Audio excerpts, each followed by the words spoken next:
To most of you, this is a device to buy, sell, play games, watch videos. I think it might be a lifeline. I think actually it might be able to save more lives than penicillin. Texting. I know I say texting and a lot of you think sexting. A lot of you think about the lewd photos that you see, hopefully not your kids sending to somebody else, or trying to translate the abbreviations LOL, LMAO, HMU. I can help you with those later. But the parents in the room know that texting is actually the best way to communicate with your kids. Might be the only way to communicate with your kids. The average teenager sends 3,339 text messages a month. Unless she's a girl, then it's closer to 4,000. And the secret is she opens every single one. Texting has a 100% open rate. Now the parents are really alarmed. It's a 100% open rate even if she doesn't respond to you when you ask her when she's coming home for dinner. I promise she read that text. And this isn't some suburban iPhone-using teen phenomenon. Texting actually over-indexes for minority and urban youth. I know this because at DoSomething.org, which is the largest organization for teenagers and social change in America, about 6 months ago we pivoted and started focusing on text messaging. We're now texting out to about 200,000 kids a week about doing our campaigns to make their schools more green or to work on homeless issues and things like that. We're finding it 11 times more powerful than email.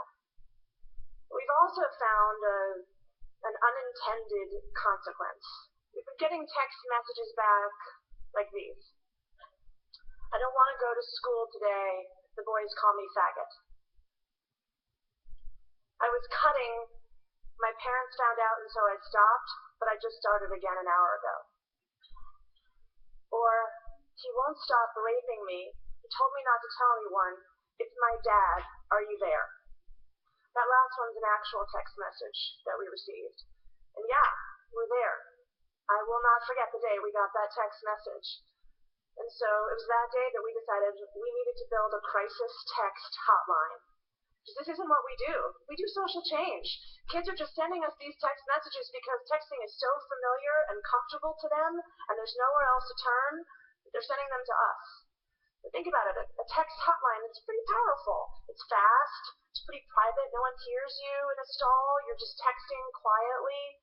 It's real time. We can help millions of teens with counseling and referrals. That's great. But the thing that really makes this awesome is the data. Because I'm not really comfortable just helping that girl with counseling and referrals. I want to prevent this shit from happening. So think about a comp. There's something in New York City that the police did. It used to be just guesswork, police work, and then they started crime mapping. And so they started following and watching petty thefts, summonses, all kinds of things, charting the future, essentially. And they found things like when you see crystal meth on the street, if you add police presence, you can curb the otherwise inevitable spate of assaults and robberies that would happen. In fact, the year after the NYPD put CompStat in place, the murder rate fell 60%. So think about the data from a crisis text line. There is no census on bullying and dating abuse and eating disorders and cutting and rape. No census. Maybe there's some studies, some longitudinal studies that cost lots of money and took lots of time. Or maybe there's some anecdotal evidence. Imagine having real-time data on every one of those issues. You could inform legislation, you could inform school policy, you could say to a principal, you're having a problem every Thursday at 3 o'clock. What's going on in your school? You could see the immediate impact of legislation or a hateful speech that somebody gives in a school assembly and see what happens as a result. This is really, to me, the power of texting and the power of data.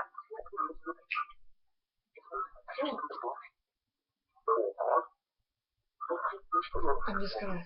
Whoa, that's totally weird. Okay, hold on.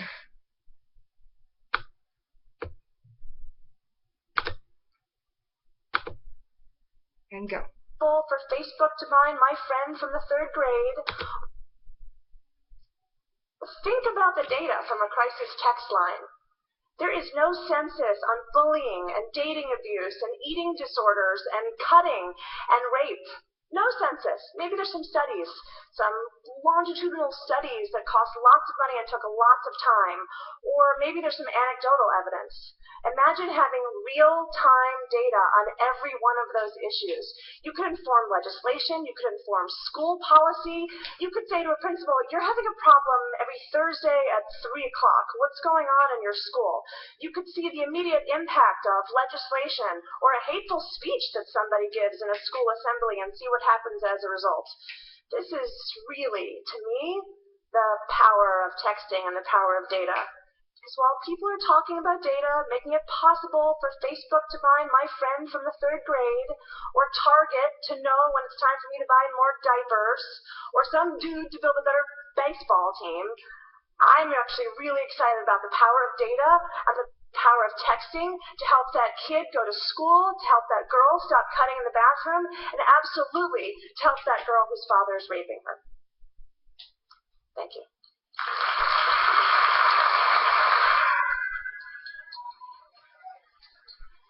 Sorry about that weird stuff in the middle, but yeah, oh well. Awkward. Okay, see you later.